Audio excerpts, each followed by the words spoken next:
الحمد للہ وکفى وسلام علی عبادہ الذین اصطفى اما بعد فاعوذ باللہ من الشیطان الرجیم بسم اللہ الرحمن الرحیم الف لام را تلک آیات الکتاب المبین انا انزلناه قرآنا عربیا لعلکم تعقلون صدق اللہ العظیم۔ سورہ یوسف مکہ مکرمہ میں نازل ہوئی، اس میں 111 آیتیں ہیں اور 12 رکوع ہیں۔ یہ حضرت یوسف علیہ السلام کا قصہ تفصیل کے ساتھ بیان کیا گیا ہے۔ شاید یہ واحد قصہ ہے حضرت یوسف علیہ السلام کا جو ایک صورت میں ابتدا سے لے کر آخر تک بیان کیا گیا۔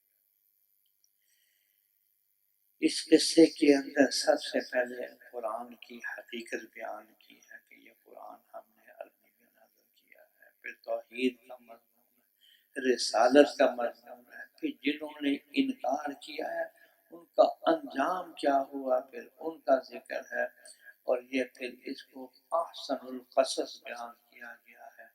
اس کے شان نزول کے بارے میں یہ آتا ہے کہ علماء یہود نے مشرکین مکہ سے کہا کہ محمد صلی اللہ علیہ وسلم سے جا کے پوچھو کہ یہ تو شام اور فلسطین میں آباد تھے، مصر میں کیسے آئے؟ مقصد یہ تھا کہ ہم سوال ایسا کریں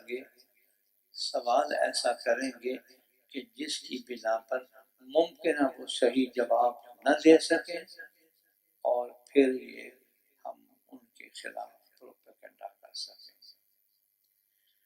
اور ایک روایت میں آتا ہے کہ بعض صحابہ کرام نے حضرت صلی اللہ علیہ وسلم سے یہ عرض کی کہ اے اللہ کے نبی کوئی بہترین قصہ، کوئی بہترین کہانی ہمیں سنائیے جو ایمان کو بھی تازہ کر دے اور پر لطف بھی ہو، پر لذت بھی ہو۔ اس کے جواب میں پھر سورہ یوسف نازل ہوئی۔ اس کا سارا قصہ تفصیل سے آپ کے سامنے آ رہا ہے۔ ترجمے پر ہم نظر کر دیجیے۔ بسم اللہ الرحمن الرحیم، شروع کرتا ہوں اللہ کے نام سے جو نہایت مہربان بڑے رحم والے ہیں۔ الف لام را، اس کا معنی سوائے اللہ اس کے رسول کے اور کوئی نہیں جانتا۔ تلک آیات الکتاب المبین، یہ آیتیں ہیں ایک کتاب واضح کی، ہم نے اس کو اتارا ہے قرآن عربی زبان کا تاکہ تم سمجھو۔ قرآن عرب میں مطلع، عربیوں کی زبان یہی عربی تھی، ان کو یہ کہا کہ ہم نے اس لیے اتارا تاکہ تم پتہ چل جائے کہ ہم جو کہہ رہے ہیں اس کا معنی کیا ہے۔ ہم نے یہ جو قرآن آپ کے پاس بھیجا ہے، اس کے ذریعے سے ہم آپ سے ایک بڑا عمدہ قصہ بیان کرتے ہیں۔ احسن القصص، عمدہ اور بہترین قصہ بیان کرتے ہیں، اور اس کے قبل آپ محض بے خبر تھے، یعنی اس کے بارے میں کوئی بات پہلے معلوم نہ تھی، یہ سوائے وحی کے اور سوائے قرآن کے اور کسی نے بیان نہیں۔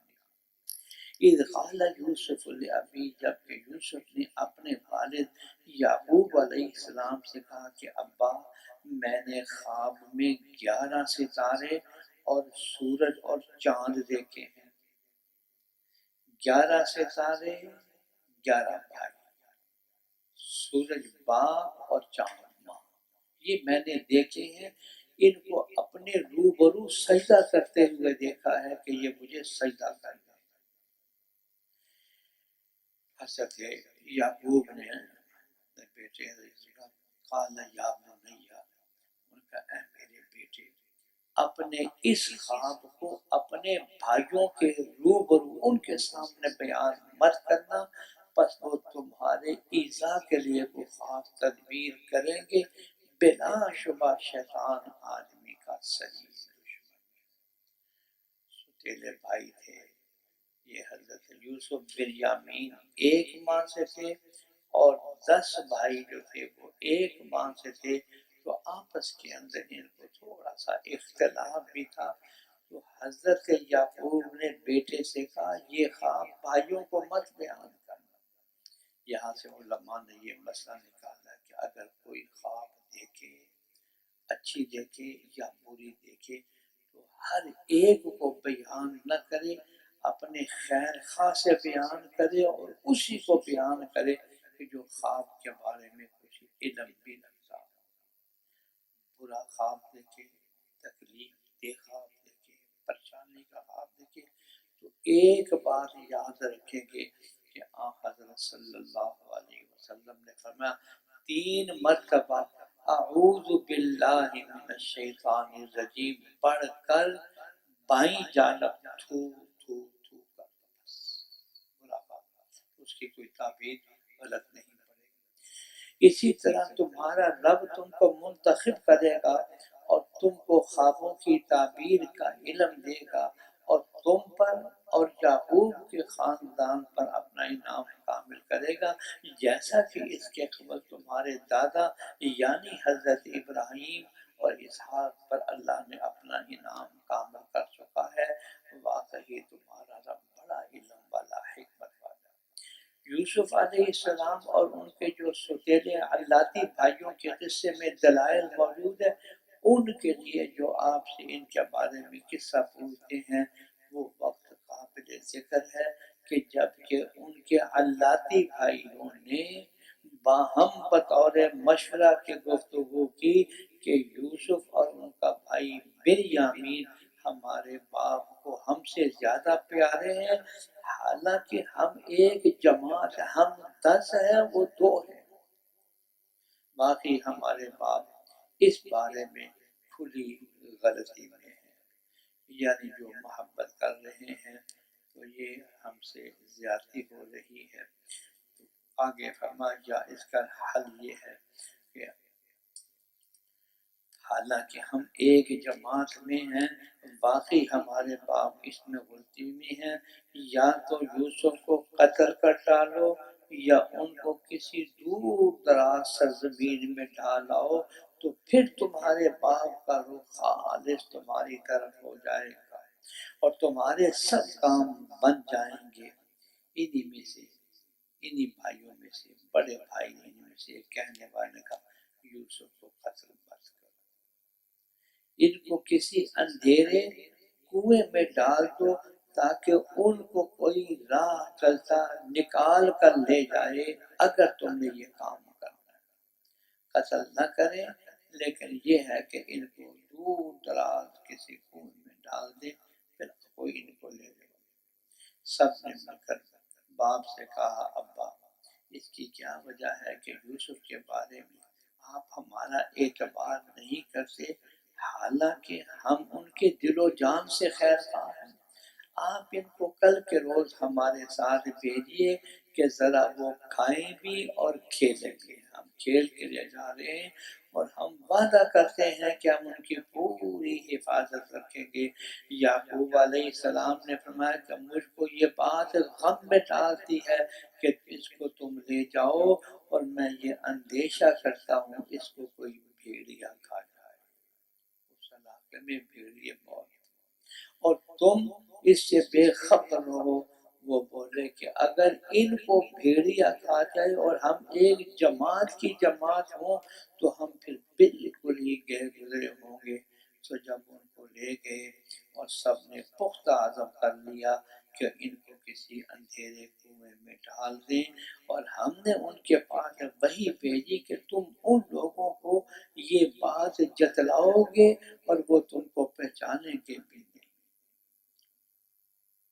اور ادھر وہ لوگ اپنے باپ کے پاس عشاء کے وقت روتے ہوئے پہنچے، کہنے لگے ابا ہم سب تو آپس میں دوڑنے میں لگ گئے اور یوسف کو ہم نے اپنی چیز کے بس کے پاس، سامان کے پاس چھوڑ دیا، بس اتفاقاً ایک بھیڑیا آیا اور ان کو کھا گیا، اور آپ تو ہمارا کاہے کا یقین کرنے لگیں گے، وہ ہم کیسے ہی سچے کیوں نہ ہو۔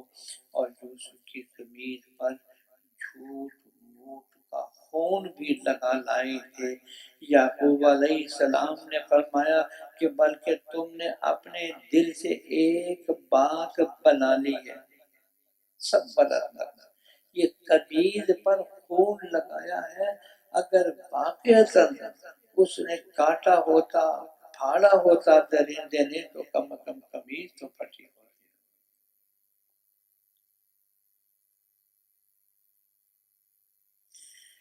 اچھا، مولانا عبدالرحمن اشفی علیہ الرحمہ کا شعر کا ایک مصرع یاد آیا ہے صاحب، تم قتل کرو ہو کہ کرامات کرو، یعنی ایسا قتل کہ قمیض بھی نہیں پھٹی، خنجر پہ خون بھی نہیں لگا ہے، اور پھر بندہ جو ہے وہ اس طرح وہ بھیڑیا کھا گیا ہے۔ اور ایک قافلہ آ نکلا اور انہوں نے اپنا آدمی پانی لانے کے واسطے کنویں پر بھیجا، اور اس نے اپنا ڈول ڈالا، کہنے لگا ارے بڑی خوشخبری کی بات، یا بشرا ھذا غلام، یہ تو بڑا اچھا لڑکا نکل آیا ہے، اور ان کو مال تجارت قرار دے کر چھپا لیا، اور اللہ کو ان سب کی کارگزاریاں معلوم تھی، اور یہ کہہ کر ان کو بہت ہی کم قیمت پر بیچ ڈالا، یعنی گنتی کے چند درہم کے عوض، اور وہ لوگ کچھ ان کے قدردان تو تھے ہی نہیں۔ اور جس شخص نے مصر میں ان کو خریدا تھا، یعنی عزیز مصر، اس نے اپنی بیوی یعنی زلیخا سے کہا کہ اس کو خاطر سے رکھنا، کیا عجب ہے کہ بڑا ہو کر ہمارے کام آئے، یا ہم اس کو اپنا بیٹا بنا لیں۔ اور ہم نے اسی طرح یوسف علیہ السلام کو اس سرزمین مصر میں خوب قوت دی، تاکہ ہم ان کو خوابوں کی تعبیر دینا بھی بتلا۔ یہ علم بھی اللہ نے دیا، اور اللہ تعالیٰ اپنے کام پر غالب ہے، لیکن اکثر آدمی اس کو نہیں جانتے۔ جب وہ اپنی جوانی کو پہنچے، ہم نے ان کو حکمت اور علم عطا فرمایا، اور ہم نیک لوگوں کو اسی طرح بدلہ دیا کرتے ہیں۔ اور جس عورت کے گھر میں یوسف علیہ السلام رہتے تھے، وہ ان پر مفتون ہو گئی، عشق کرنے لگی زلیخا، اور ان سے اپنا مطلب حاصل کرنے کو ان کو پھسلانے لگی، اور گھر کے سارے دروازے بند کر دیے۔ وقالت حیت لک، اور کہنے لگی آ جاؤ میں تمہیں سے کہتی ہوں۔ یوسف علیہ السلام نے کہا معاذ اللہ، معاذ اللہ، اللہ بچائے، اللہ بچائے، اللہ بچائے، یعنی گناہ کے علاوہ وہ تیرا شوہر میرا مربی اور میرا محسن ہے، مجھ کو کیسی اچھی طرح اس نے رکھا ہے، ایسے حق فراموشوں کو کبھی فلاح نہیں ہوتی۔ وَلَقَدْ ہَمَّتْ بِهِ، اس عورت کے دل میں تو ان کا خیال پکا بیٹھ کے جم ہی رہا تھا، اور ان کو بھی اس عورت کا کچھ خیال ہو چلا تھا، اگر اپنے رب کی دلیل کو انہوں نے نہ دیکھا ہوتا۔ یوسف پیغمبر تھے، معصوم تھے، اللہ جل شانہ نے گناہوں سے محفوظ رکھا۔ کہتے اگر یہ برہان نہ دیکھتے تو مائل ہو رہے تھے۔ میں دیکھ رہا تھا کہ اس برہان کی بڑی تفسیریں آئیں۔ ایک تفسیر یہ تھی کہ حضرت یوسف علیہ السلام کے سامنے حضرت یعقوب کی فوٹو آ سامنے آگے بات، اور انہوں نے اپنی انگلیوں رکھے رکھا،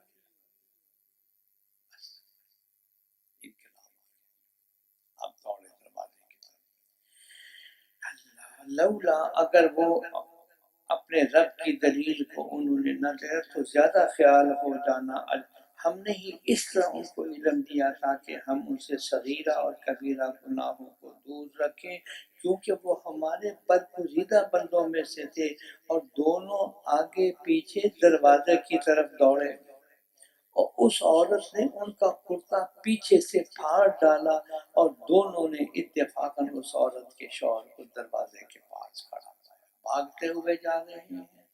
زلیخا نے وہ پیچھے سے کپڑا پکڑا، وہ پھٹ گیا، دروازے پر پہنچے تو آگے ان کا شوہر تھا۔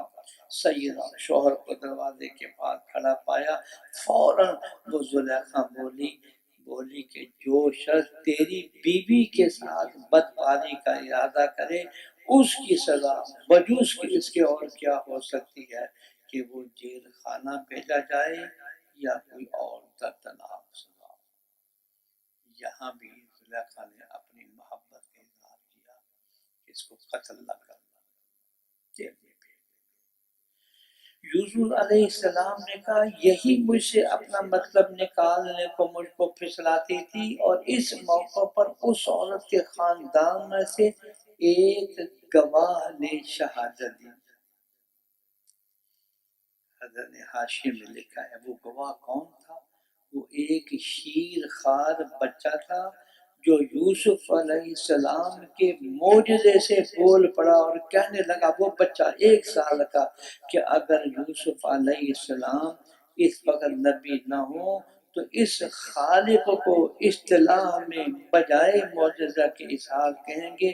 تو اس شاہد نے کیا کہا، اس بچے نے کیا کہا کہ دیکھو کہ ان کا کرتا اگر آگے سے پھٹا ہے تو عورت سچی ہے اور یہ جھوٹے ہیں، اور اگر ان کا کرتا یعنی یوسف کا کرتا پیچھے سے پھٹا ہے تو پھر عورت جھوٹی ہے اور یہ سچے ہیں۔ تو جب عزیز مصر نے ان کا کرتا پیچھے سے پھٹا ہوا دیکھا تو عورت سے کہنے لگا، یہ تم عورتوں کی چالاکی ہے، بے شک تمہاری چالاکیاں بڑے غضب کی ہوتی ہیں۔ یا علماء مفسرین نے ایک نقطہ لکھا کہ پیچھے 5ویں پارے میں آپ نے پڑھا ہے ان کید الشیطان کان ضعیفا، شیطان بھی بڑا مکار بڑا فریبی ہے، لیکن اس کا مکر کمزور ہے۔ عورتوں کے مکر کے بارے میں پڑھا کہ اس طرح یہ جال میں بے دین عورتیں دوسروں کو پھنساتی ہیں۔ آج دیکھ لیں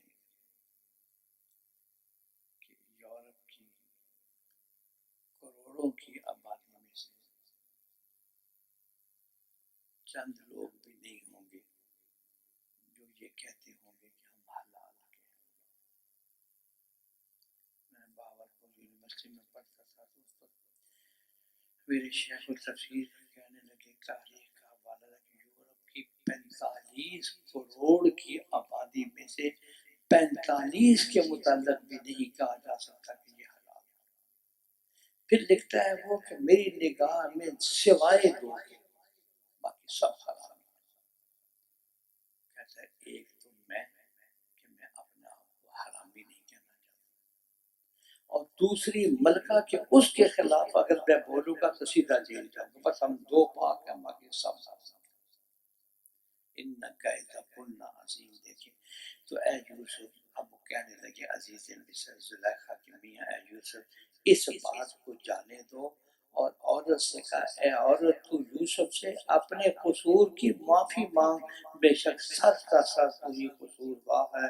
اور چند عورتوں نے جو کہ شہر میں رہتی تھی یہ بات کہی کہ عزیز کی بیوی اپنے غلام کو اس سے اپنا ناجائز مطلب حاصل کرنے کے واسطے پھسلاتی ہے، اس غلام کا عشق اس کے دل میں جگہ کر گیا ہے، ہم تو اس کو صحیح غلطی میں دیکھتے ہیں۔ سو جب اس عورت نے عورتوں کی بدگوئی کی خبر سنی تو کسی کے ہاتھ ان کو بلا بھیجا کہ تمہاری دعوت ہے، اور ان کے واسطے مسند تکیہ لگایا، اور ہر ایک کو ان میں سے ایک ایک چاقو بھی دے دیا، اور کہا کہ ذرا ان کے سامنے تو آ جاؤ۔ سو عورتوں نے جو ان کو دیکھا تو ان کے جمال سے حیران ہو گئی اور اس حیرت میں اپنے ہاتھ کاٹ لیے اور کہنے لگی ہاشا للہ، یہ شخص آدمی ہرگز نہیں ہے، یہ تو کوئی بزرگ اور فرشتہ۔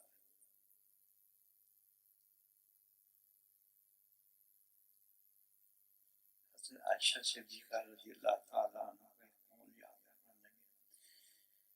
کہ ان مصر کی خواتین نے حضرت یوسف کا حسن دیکھا تو اپنے ہاتھ کاٹ لیے۔ اگر کہیں حضرت صلی اللہ علیہ وسلم کا حسن ظاہر ہوتا تو شاید یہ اپنا دل بھی چھین لیتی۔ وہ عورت بولی تو دیکھ لو وہ شخص صحیح ہے جس کے بارے میں تم مجھ کو برا بھلا کہتی تھی کہ اپنے غلام کو چاہتی ہے، اور واقعی اس نے اپنا مطلب حاصل کرنے کی خواہش کی تھی، مگر یہ پاک صاف رہا، اور اگر آئندہ کو میرا کہنا نہ کرے گا تو کہتی تو بے شک یہ جیل خانہ بھیجا جائے گا اور بے عزت کی ہوگا۔ کہتی میں نہیں چھوڑوں گی اس کو۔ تو یوسف علیہ السلام نے دعا کی کہ اے میرے رب، جس واہیات کام کی طرف یہ عورتیں مجھ کو بلا رہی ہیں، اس سے تو جیل خانے میں جانا ہی مجھ کو زیادہ پسند ہے۔ اگر آپ ان کے داؤ پیش کو مجھ سے دفع نہ کریں گے تو ان کی اصلاح کی طرف مائل ہو جاؤں گا اور نادانی سے کو کام کر بیٹھا۔ مگر چونکہ نبی تھے، معصوم تھے، اللہ نے پیرا بٹھایا ہوا تھا، سو ان کی دعا ان کے رب نے قبول کی، ان عورتوں کے داؤ پیش کو ان سے دور رکھا۔ بے شک وہ دعاؤں کا بڑا سننے والا اور ان کے احوال کا خوب جاننے والا ہے۔ پھر مختلف نشانیاں دیکھنے کے بعد ان لوگوں کو یہی مصلحت معلوم ہوا کہ ان کو ایک وقت خاص تک قید میں رکھیں، اور یوسف علیہ السلام کے ساتھ اور بھی دو غلام بادشاہ کے جیل خانے میں داخل ہوئے۔ ان میں سے ایک نے کہا کہ میں اپنے خواب میں کیا دیکھتا ہوں کہ شراب نچوڑ رہا ہوں، دوسرے نے کہا میں اپنے کو اس طرح دیکھتا ہوں کہ اپنے سر پر روٹیاں لیے جاتا ہوں اور اس میں سے پرندے اوپر سے آ کر نوچ نوچ کر کھاتے ہیں۔ ہم کو اس کی خواب کی تعبیر بتائیے، آپ ہم کو ایک اچھے آدمی معلوم ہوتے ہیں۔ یہ جیل میں قیدی حضرت یوسف سے خواب کی تعبیر پوچھی۔ حضرت یوسف علیہ السلام نے فرمایا دیکھو جو کھانا تمہارے پاس آتا ہے، جو کہ تم کو کھانے کے لیے جیل خانے میں ملتا ہے، میں اس کے آنے سے پہلے اس کی حقیقت تم کو بتلا دیتا ہوں۔ یہ بتلا دینا اس علم کی بدولت ہے جو مجھ کو میرے رب نے تعلیم فرمایا ہے۔ میں نے تو ان لوگوں کا مذہب چھوڑ رکھا ہے جو اللہ پر ایمان نہیں لاتے، اور وہ لوگ آخرت کے دن کریں۔ میں نے اپنے ان بزرگوار یعنی باپ داداؤں کا مذہب اختیار کیا کر رکھا ہے، ابراہیم کا اور اسحاق کا اور یعقوب کا۔ ہم کو کسی طرح زیبا نہیں کہ اللہ کے ساتھ کسی شے کو شریک قرار دیں، اور یہ عقیدہ توحید ہم پر لوگوں پر خدا تعالیٰ کا ایک فضل ہے، لیکن اکثر لوگ اس کا شکر ادا نہیں۔ کہنے لگے اے میرے قیدیو، قید کے رفیق، اے میرے جیل کے ساتھیوں، اے قید خانہ کے رفیقوں، متفرق معبود اچھے ہیں، یہ ایک معبود برحق جو سب سے زبردست ہے۔ ایک آدمی کے اگر 10 مولا ہوں اور ایک غلام ہو، 10 اس کو تنگ کر رہے، وہ اچھا ہے کہ ایک ہی اس کا مولا ہو؟ اور وہ اچھا ہے جو تم لوگ خدا کو چھوڑ کر صرف چند بے حقیقت ناموں کی عبادت کرتے ہو، جن کو تم نے اور تمہارے باپ دادوں نے ٹھہرا دیا۔ خدا تعالیٰ نے تو ان کے معبود ہونے کی کوئی دلیل نہیں بھیجی، ان الحکم الا للہ، اور حکم تو صرف خدا ہی کا ہے، اور اس نے حکم دیا ہے کہ بجز اس کے اور کسی کی عبادت نہ۔ یہی توحید کا سیدھا طریقہ ہے، لیکن اکثر لوگ نہیں جانتے۔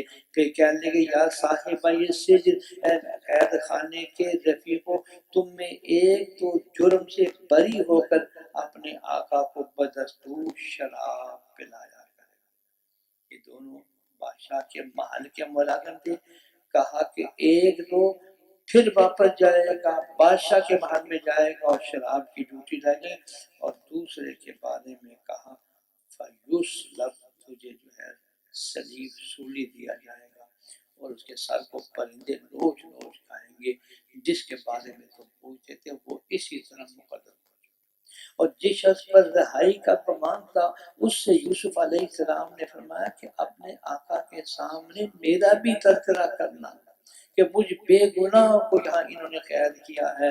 پھر اس کو اپنے آقا سے یوسف علیہ السلام کا تذکرہ کرنا شیطان نے بھلا دیا، یہ تو آزاد ہو کے پہنچ گیا محل کے اندر۔ تو اس وجہ سے قید خانے میں اور بھی چند سال ان کا رہنا ہو، بیزا کہتے ہیں 3 سے 9 سال کا۔ اور بادشاہ مصر نے کہا کہ میں خواب میں کیا دیکھتا ہوں کہ 7 گائیں فرما ہیں جن کو 7 لاغر گائیں کھا گئی ہیں، اور 7 بالی سبز ہیں، ان کے علاوہ 7 اور ہیں جو خشک ہیں۔ اے دربار والو، اگر تم خواب کی تعبیر دے سکتے ہو تو بادشاہ نے کہا تو میرے اس خواب کے بارے میں مجھ کو جواب۔ وہ تعبیر دینے والے کہنے، وہ لوگ کہنے کہ اضغاث و احلام، یہ خواب جو ہے یوں ہی پریشان خیالات ہیں، اور دوسرے ہم لوگ خوابوں کی تعبیر کا علم بھی نہیں۔ اب ان 2 قیدیوں میں سے جو رہا ہو گیا تھا اس نے کہا، اور مدت کے بعد اس کو خیال آیا کہ میں اس کی تعبیر کی خبر لائے دیتا ہوں، آپ لوگ مجھ کو ذرا جانے کی اجازت دیجئے۔ پھر پہنچا حضرت یوسف کے پاس، اے یوسف، اے صدق مجسم، آپ ہم لوگوں کو اس خواب کا جواب دیجئے کہ 7 گائیں موٹی ہیں، ان کو 7 دبلی گائیں کھا گئی ہیں، اور 7 بالیں ہری ہیں، اور اس کے علاوہ 7 خشک ہیں، تاکہ میں ان لوگوں کے پاس لوٹ کر جاؤں، یعنی بادشاہ کے پاس، اور بیان کروں تاکہ ان کو بھی معلوم ہو جائے۔ آپ نے فرمایا کہ تم 7 سال متواتر خوب اللہ ہوگا، اللہ ہونا، پھر جو فصل کاٹو اس کو بالوں میں رہنے دینا تاکہ گن نہ لگ جائیں، ہاں مگر تھوڑا سا جو تمہارے کھانے میں آئے، پھر اس کے بعد 60 برس ایسے سخت اور قحط کے آئے جو کہ اس تمام ذخیرہ کو کھا جائیں گے جس کو تم نے ان کو برسوں کے واسطے جمع کر رکھا ہوگا، ہاں مگر تھوڑا سا رکھ چھوڑو گے۔ پھر اس 7 برس کے بعد 1 برس ایسا آئے گا جس پہ لوگوں کے لیے خوب بارش ہوگی، اور اس میں شیرہ پینا چھوڑیں گے، شرابیں بھی پئیں گے۔ اور بادشاہ نے حکم دیا کہ جس نے یہ تعبیر دیا ان کو میرے پاس لاؤ۔ چنانچہ یہاں سے قاصد کی جیل میں آیا، وہ قاصد پہنچا، بادشاہ کا پیغام دیا، تو آپ نے یعنی حضرت یوسف نے فرمایا کہ تو اپنی سرکار کے پاس، بادشاہ کے پاس واپس لوٹ جا، پھر اس سے دریافت کر کے کچھ تم کو خبر بھی ہے ان عورتوں کا کیا حال ہے جنہوں نے اپنے ہاتھ کاٹ لیے تھے، اور میرا رب ان عورتوں کے فریب کو خوب جانتا ہے۔ کہا کہ تمہارا کیا واقعہ ہے؟ تو جب تم نے یوسف علیہ السلام سے اپنے مطلب کی خواہش کی، عورتوں نے جواب دیا کہ حاشا للہ، ہم ان میں ذرا بھی تو کوئی برائی کی بات معلوم نہیں۔ اب ان عورتوں نے گواہی دی، اس 1 سالہ بچے نے گواہی دی، تو کہا حاشا للہ ما علمنا علیہ من سوء، ہمیں تو اس میں ذرا برابر بھی کوئی برائی۔ تو عزیز کی بی بی جو کہ حاضر تھی زلیخا کہنے لگی اب تو حق بات ظاہر ہو گئی ہے، میں نے ان سے اپنے مطلب کی خواہش کی تھی اور بے شک وہی سچے ہیں۔ یوسف علیہ السلام نے فرمایا کہ یہ تمام اہتمام جو میں نے کیا محض اس وجہ سے تاکہ عزیز مصر کو یقین کے ساتھ معلوم ہو جائے کہ میں نے اس کی عدم موجودگی میں اس کی آبرو میں دست اندازی نہیں کی، اور یہ بھی معلوم ہو جائے کہ اللہ تعالی خیانت کرنے والوں کے فریب کو چلنے نہیں دیتا۔ اب اگلی آیت کا بس ایک ٹکڑا میں سنا دیتا ہوں، دیکھیں گے زلیخا نے گواہی دی، بچے نے گواہی دی، مصر کی خواتین نے پاک دامنی کی گواہی، خدا بندے کریم، لیکن ساری باتوں کے باوجود اگلی آیت کا پہلی لائن یہ ہے کہ میں اپنے آپ کو بری نہیں سمجھتا، اگر اللہ کا فضل شامل حال نہ ہوتا الا ما رحم ربی، مجھ کو میرے رب نے بچایا ہے، جس نے مجھے نبی بنایا ہے، مجھے معصوم بنایا ہے۔ صدق اللہ العظیم۔ یہاں سے پھر انشاءاللہ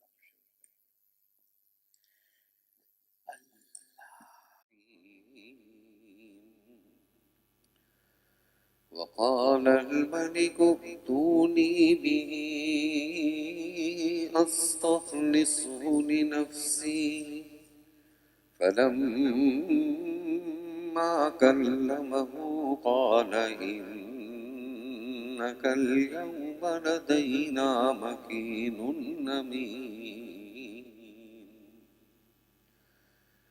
قال اجعلني على خزائن الأرض إني حفيظ عليم صدق الله العظيم وصدق رسوله النبي الكريم ونحن على ذلك لمن الشاهدين والشاكرين والحمد لله رب العالمين اللهم رب اشرح لي صدري ويسر لي أمري واحلل عقدة من لساني يفقهوا قولي۔ پیچھے آپ نے حضرت یوسف علیہ السلام کے قصے میں یہ پڑھ لیا کہ جب ان کو جیل سے رہائی ہوئی تو بادشاہ نے ان سے یہ کہا کہ آپ یوسف کو ہمارے پاس لے کر آؤ، ہم ان سے باتیں کریں گے اور ہم ان کو اپنا معزز بنائیں گے۔ جب بادشاہ کے پاس حضرت یوسف علیہ السلام آئے تو جو مصر کا بادشاہ تھا وہ خود بھی بڑا علم والا تھا، بڑا قابل آدمی تھا، اور اس کو بہت سی زبانوں پر عبور تھا، تو وہ جس زبان میں بھی حضرت یوسف سے بات کرتا، حضرت یوسف اسی زبان میں اس کو جواب دیتے، ہر زبان کا جواب۔ جب اس کی زبانیں ختم ہو گئیں تو پھر حضرت یوسف نے اس کے ساتھ عربی میں بات کی۔ جب عربی میں بات کی تو اس کو عربی نہیں آتی تھی، تو اس نے کہا کہ یہ تو بہت قابل آدمی ہے، وہ فوق کل ذی علم علیم، ہر علم والے سے آگے بھی کوئی علم والا ہوتا ہے۔ تو اس نے پھر حضرت یوسف سے کہا کہ آپ ہمارے پاس آ جائیں، ہم آپ کو اپنا خاص بندہ بناتے ہیں۔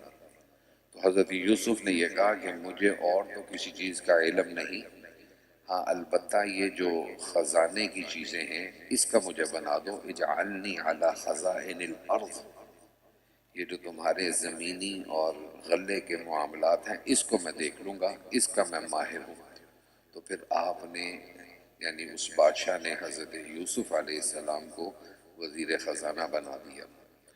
اور اس کے بعد جب ان کے مصر کے اندر قحط پڑنے لگا تو جو مصر کے علاوہ جو ملک تھے، کنعان ہو گیا یا شام ہو گیا، کیونکہ حضرت یوسف نے ان کو طریقہ بتا دیا تھا تو انہوں نے اپنے غلے کو سنبھال کے رکھا، تو ارد گرد کے لوگ ان سے غلہ لینے کے لیے آئے، تو وہاں سے کنعان سے پھر برادران یوسف بھی آئے اپنے لیے غلہ لینے کے لیے۔ تو حضرت یوسف علیہ السلام نے اپنے بھائیوں کو پہچان لیا، لیکن ان بھائیوں نے حضرت یوسف کو نہیں پہچانا۔ اسی کا یہاں پر اب ذکر کیا جا رہا ہے، ترجمہ دیکھیے، وما ابرئ نفسی، اور باقی میں اپنے نفس کو بالذات بری اور پاک نہیں بتلاتا، کیونکہ نفس تو ہر ایک کا بری ہی بات بتلاتا ہے بجز اس نفس کے جس پر میرا رب رحم کرے۔ بلا شبہ میرا رب بڑی مغفرت والا، بڑی رحمت والا ہے۔ اور یہ سن کر بادشاہ نے کہا کہ ان کو میرے پاس لاؤ، میں ان کو خاص اپنے کام کے لیے رکھوں گا۔ پر جب بادشاہ نے ان سے باتیں کی تو بادشاہ نے ان سے کہا کہ تم ہمارے نزدیک آج سے بڑے معزز اور معتبر ہو۔ یوسف علیہ السلام نے فرمایا کہ ملکی خزانوں پر مجھ کو مامور کر دو، میں ان کی حفاظت بھی رکھوں گا اور خوب واقف ہوں۔ ہم نے ایسے عجیب طور پر یوسف علیہ السلام کو با اختیار بنا دیا کہ اس میں جہاں چاہیں رہیں سہیں، ہم جس پر چاہیں اپنی عنایت متوجہ کر دیں، اور ہم نیکی کرنے والوں کو اجر ضائع نہیں کرتے، اور آخرت کا اجر کہیں زیادہ بڑھ کر ہے ایمان اور تقوی والوں کے لیے۔ اور بنیامین کے سوا یوسف کے بھائی آئے، پھر یوسف کے پاس پہنچے، یوسف نے ان کو پہچان لیا اور انہوں نے یوسف کو نہیں پہچانا۔ اور جب یوسف نے ان کا سامان یعنی غلے کا تیار کر دیا تو چلتے وقت فرمایا کہ اپنے حلاتی بھائی کو بھی ساتھ لانا تاکہ اس کا بھی حصہ دیا جا سکے۔ تم دیکھتے نہیں ہو کہ میں پورا ناپ کر دیتا ہوں اور میں سب سے زیادہ مہمان نوازی کرتا ہوں، اور اگر تم دوبارہ آئے اور اس کو میرے پاس نہ لائے تو نہ میرے پاس تمہارے نام کا غلہ ہوگا اور نہ تم میرے پاس آنا۔ وہ بولے دیکھیے ہم اپنے حد امکان تک تو اس کے باپ سے اس کو مانگیں گے اور ہم اس کام کو ضرور کریں گے۔ اور یوسف علیہ السلام نے اپنے نوکروں سے کہہ دیا کہ ان کی جمع پونجی انہی کے اسباب میں چھپا کر رکھ دو تاکہ جب اپنے گھر جائے تو اس کو پہچانے، شاید یہ احسان اور کرم دیکھ کر پھر دوبارہ آئے۔ غرض جب لوٹ کر اپنے باپ یعنی حضرت یعقوب علیہ السلام کے پاس پہنچے، کہنے لگے اے ابا ہمارے غلہ کی بندش کر دی گئی، سو آپ ہمارے بھائی بنیامین کو ہمارے ساتھ بھیج دیجئے تاکہ پھر غلہ لا سکیں اور ہم ان کی پوری حفاظت رکھیں گے۔ یعقوب علیہ السلام نے فرمایا کہ بس رہنے دو، میں اس کے بارے میں تمہارا ویسے ہی اعتبار کرتا ہوں جیسا کہ اس سے پہلے اس کے بھائی یوسف کے بارے میں تمہارا اعتبار کر چکا ہوں۔ سو اللہ کے سپرد، وہی سب سے بڑا نگہبان اور وہ سب مہربانوں سے بڑھ کر مہربان ہے۔ اور اس گفتگو کے بعد جب انہوں نے اپنا اسباب کھولا تو اس میں ان کو ان کی جمع پونجی بھی ملی کہ انہی کو واپس کر دی گئی۔ کہنے لگے کہ اے ابا لیجئے، اور ہم کو کیا چاہیے، یہ ہماری جمع پونجی بھی تو ہم ہی کو لٹا دی گئی، اور اپنے گھر والوں کے واسطے اور رسد لائیں گے اور اپنے بھائی کی خوب حفاظت رکھیں گے، اور ایک اونٹ کا بوجھ غلہ اور زیادہ لائیں گے، یہ تھوڑا سا غلہ ہے۔ یعقوب علیہ السلام نے فرمایا کہ اس وقت تک ہرگز اس کو تمہارے ہمراہ نہ بھیجوں گا جب تک کہ اللہ کی قسم کھا کر مجھ کو پکا قول نہ دو گے کہ تم اس کو ضرور لے ہی آؤ گے۔ ہاں اگر کہیں گر ہی جاؤ تو مجبوری ہے۔ چنانچہ سب نے اس پر قسم کھائی۔ سو وہ جب قسم کھا کر اپنے باپ کو قول دے چکے تو انہوں نے فرمایا کہ ہم لوگ جو کچھ بات چیت کر رہے ہیں یہ سب اللہ ہی کے حوالے ہے۔ اور چلتے وقت یعقوب علیہ السلام نے ان سے فرمایا کہ اے میرے بیٹو سب کے سب ایک ہی دروازے سے مت جانا بلکہ علیحدہ علیحدہ دروازوں سے جانا، اور میں خدا کے حکم کو تو پر سے نہیں ٹال سکتا، سو حکم تو بس اللہ ہی کا چلتا ہے۔ باوجود اس تدبیر ظاہری کے دل سے اسی پر بھروسہ رکھتا ہوں، اور اسی پر بھروسہ کرنے والوں کو بھروسہ رکھنا چاہیے۔ اور جب مصر کو پہنچ کر جس طرح ان کے باپ نے کہا تھا اس طرح شہر کے اندر داخل ہوئے تو باپ کا ارمان پورا ہو گیا۔ باقی ان کے باپ کو یہ تدبیر بتلا کر ان سے خدا کا حکم ٹالنا مقصود نہ تھا، لیکن یعقوب علیہ السلام کے جی میں درجہ تدبیر میں ایک ارمان آیا تھا جس کو انہوں نے ظاہر کر دیا، اور بلا شبہ بڑے عالم تھے بہین وجہ کہ ہم نے ان کو علم دیا تھا، لیکن اکثر لوگ اس کا علم نہیں رکھتے۔ ولما دخلوا، اب یہاں سے حضرت یوسف علیہ السلام نے اپنے سگے بھائی بنیامین کو روکنے کے لیے ایک تدبیر کی، اور وہ تدبیر یہ تھی کہ جب وہ غلہ لینے آئے تو انہوں نے اپنے لوگوں سے کہا جو شاہی پیمانہ ہے وہ ان کے غلے میں ڈال دینا، اور پھر اعلان کر دینا کہ وہ پیالہ ہمارا گم ہو چکا ہے، جس سے نکلے گا اس کو اس کی سزا دی جائے گی۔ اور وہ پیالہ پھر انہی کے پاس سے نکل آیا۔ اب جب نکلا تو حضرت یوسف نے کہا اس کی سزا یہ ہے کہ تم اپنے بھائی کو میرے پاس بنیامین کو چھوڑ دو۔ اور حضرت بنیامین کو حضرت یوسف نے کان میں کہہ دیا تھا کہ تم پریشان نہ ہو، میں تمہارا بھائی ہوں، اور میں نے تمہارے لیے یہاں بہترین نظم بھی کیا ہوا ہے، ان کو تم جانے دو۔ اب اللہ تعالیٰ اسی کا ذکر فرما رہے ہیں۔ اور جب یہ لوگ برادران یوسف علیہ السلام کے پاس پہنچے تو انہوں نے اپنے بھائی کو اپنے ساتھ ملا لیا اور تنہائی میں ان سے کہا کہ میں تیرا بھائی یوسف ہوں، سو یہ لوگ جو کچھ بدسلوکی کرتے رہے اس کا رنج مت کرنا۔ پھر جب یوسف علیہ السلام نے ان کا سامان تیار کر دیا تو پانی پینے کا برتن اپنے بھائی کے اسباب میں رکھ دیا۔ پھر ایک پکارنے والے نے پکارا کہ اے قافلے والو تم ضرور چور ہو۔ وہ ان تلاش کرنے والوں کی طرف متوجہ ہو کر کہنے لگے کہ تمہاری کیا چیز گم ہو گئی ہے؟ انہوں نے کہا کہ ہم کو بادشاہی پیمانہ نہیں ملتا، وہ غائب ہے، اور جو شخص اس کو لا کر حاضر کرے اس کو ایک وار شتر غلہ ملے گا، اور میں اس کے دلوانے کا ذمہ دار رہوں گا۔ یہ لوگ کہنے لگے بخدا تم کو خوب معلوم ہے کہ ہم لوگ ملک میں فساد پھیلانے نہیں آئے اور ہم لوگ چوری کرنے والے نہیں ہیں۔ ان ڈھونڈنے والے لوگوں نے کہا اچھا اگر تم جھوٹے نکلے تو اس چور کی کیا سزا؟ انہوں نے جواب دیا کہ اس کی سزا یہ ہے کہ جس شخص کے اسباب میں ملے بس وہی شخص اپنی سزا ہے۔ ہم لوگ ظالموں یعنی چوروں کو ایسی ہی سزا دیا کرتے ہیں۔ پھر یوسف نے اپنے بھائی کے اسباب کے تھیلے سے قبل تلاشی کی ابتدا اول دوسرے بھائیوں کے اسباب کے تھیلوں سے کی، پھر آخر میں اس برتن کو اپنے بھائی کے اسباب تھیلے سے برآمد کر لیا۔ ہم نے یوسف علیہ السلام کی خاطر سے اس طرح تدبیر فرمائی۔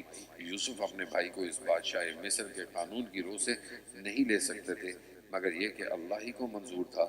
ہم جس کو چاہتے ہیں علم میں خاص درجوں تک بڑھا دیتے ہیں۔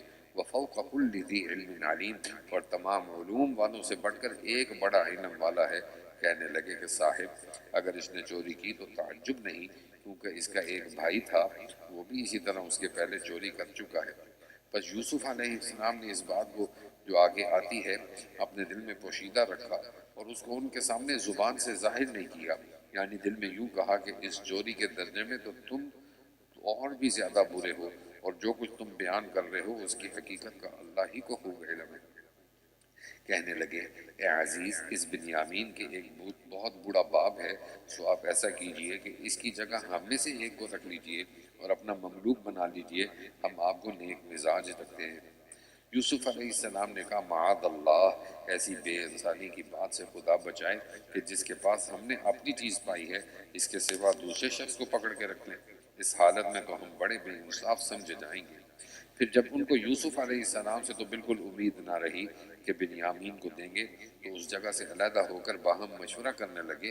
ان سب میں جو بڑا تھا اس نے کہا کہ کیا تم کو معلوم نہیں کہ تمہارے باپ تم سے خدا کی قسم کھلا چکے پکا قول لے چکے ہیں اور اس سے پہلے یوسف کے بارے میں کس قدر کوتاہی کر چکے ہو، سو میں تو اس زمین سے ٹلتا نہیں تا وقت میرے باپ مجھ کو حاضری کی اجازت نہ دیں، یا اللہ تعالیٰ اس مشکل کو سلجھا دیں، وہو خیر الحاکمین، اور وہی خوب سلجھانے والا ہے۔ ارجعوا الی ابیکم، تم واپس اپنے باپ کے پاس جاؤ اور جا کر ان سے کہو کہ اے ابا، آپ کے صاحبزادے بنیامین نے چوری کی اس لیے گرفتار ہوئے، اور ہم تو وہی بیان کرتے ہیں جو ہم کو مشاہدے سے معلوم ہوا ہے، اور ہم غیب کی باتوں کے تو حافظ تھے نہیں۔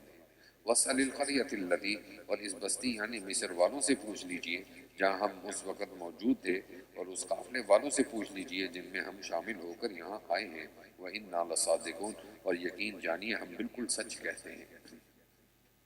قال بل سولت لکم انفسکم امرا، یعقوب علیہ السلام فرمانے لگے بلکہ تم نے اپنے دل سے ایک بد بنا لی ہے، فصبر جمیل، سو صبر ہی کروں گا، عسى اللہ ان یأتی بہم جمیعا، اس کی میں شکایت کام نہ ہوگا، مجھ کو اللہ سے امید ہے کہ ان سب کو مجھ تک پہنچا دے گا، انہ هو العلیم الحکیم، کیونکہ وہ خوب واقف ہے، بڑی حکمت والا ہے۔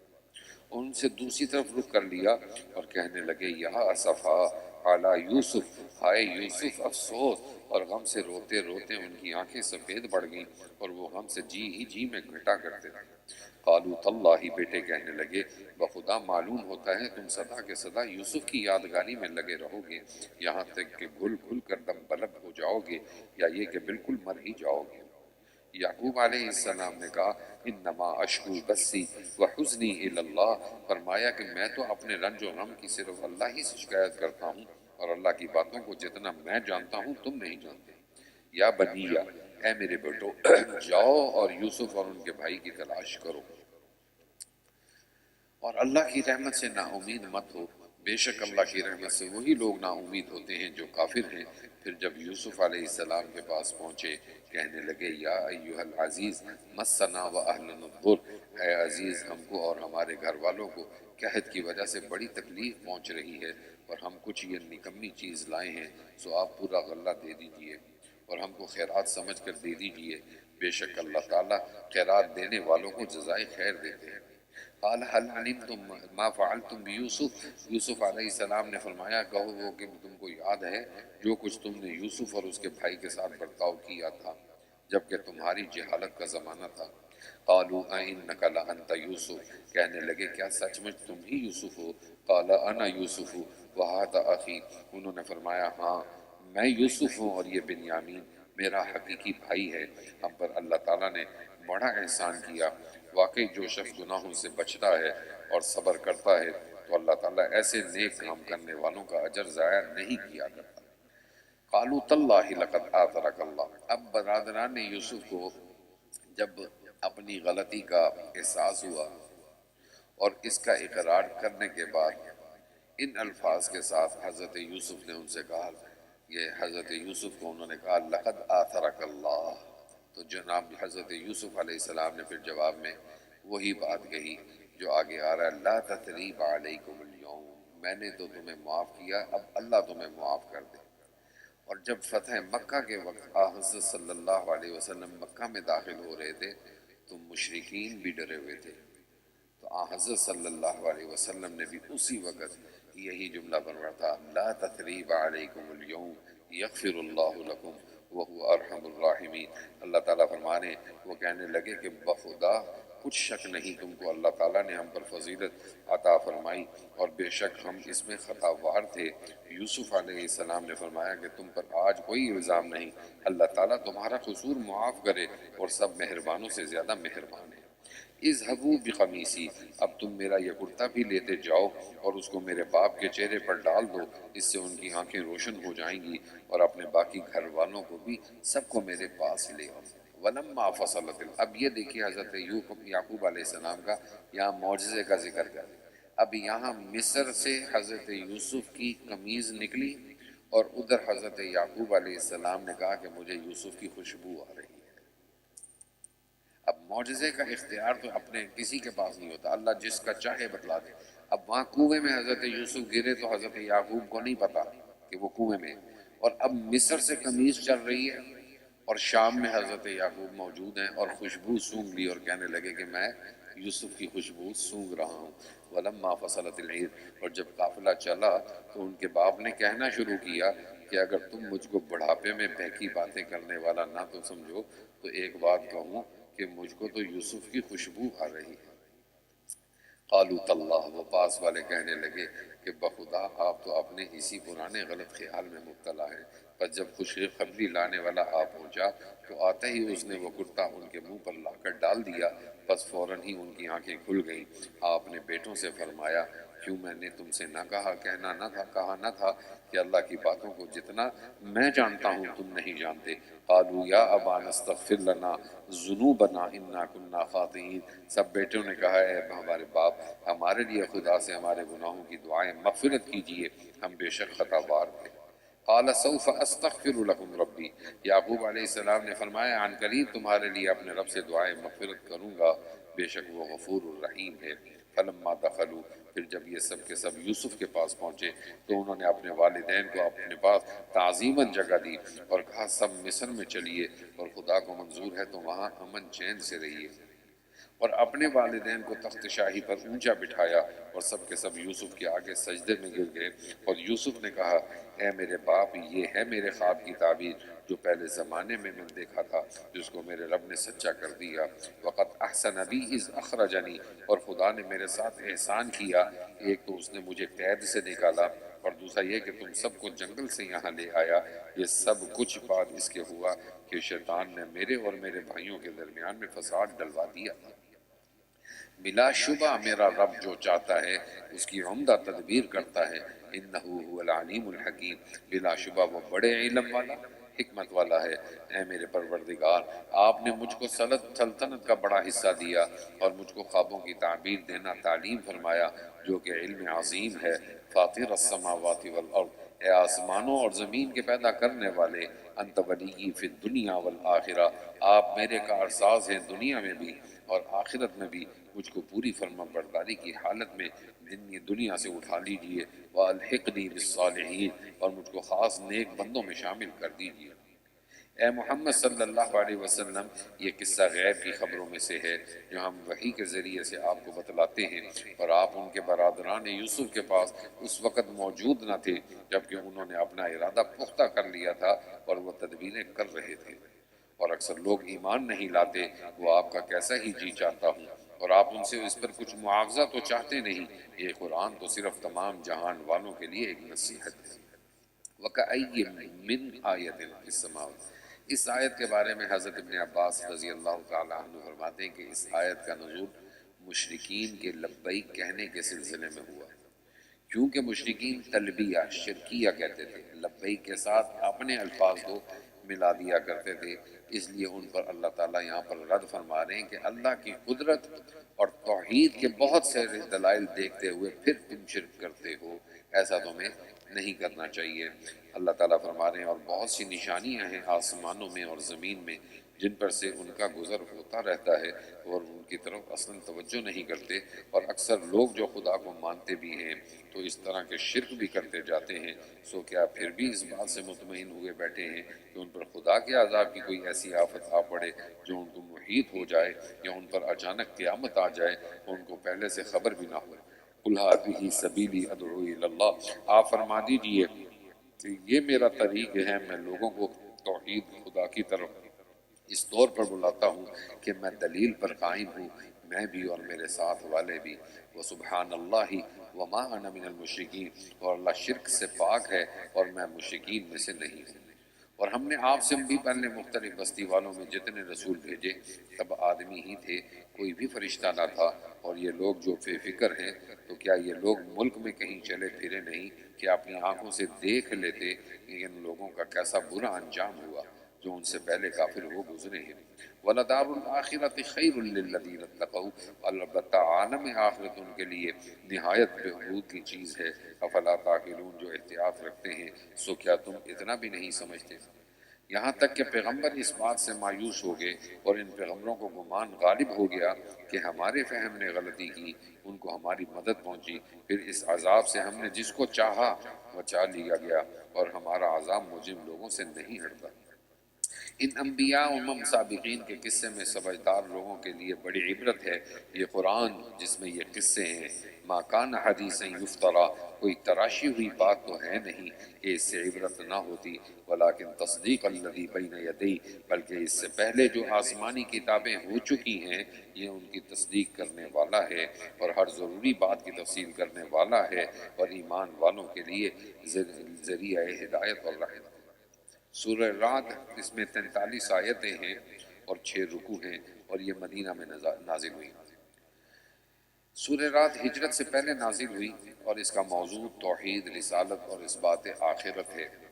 پھر ان تینوں موضوع پر جو اعتراضات اور شبہات کفار نے کیے ہیں، اللہ تعالیٰ نے اس کا رد اس میں داخل کیا۔ رعد ایک فرشتے کا نام ہے جو آیت نمبر 13 میں آ رہا ہے، اور رعد ان کے معنی ہے بادلوں کی گرج چمک کے ساتھ آواز کا نکلنا۔ ترجمہ دیکھ لیجئے۔ شروع کرتا ہوں اللہ کے نام کے ساتھ جو بڑے مہربان نہایت رحم والے ہیں۔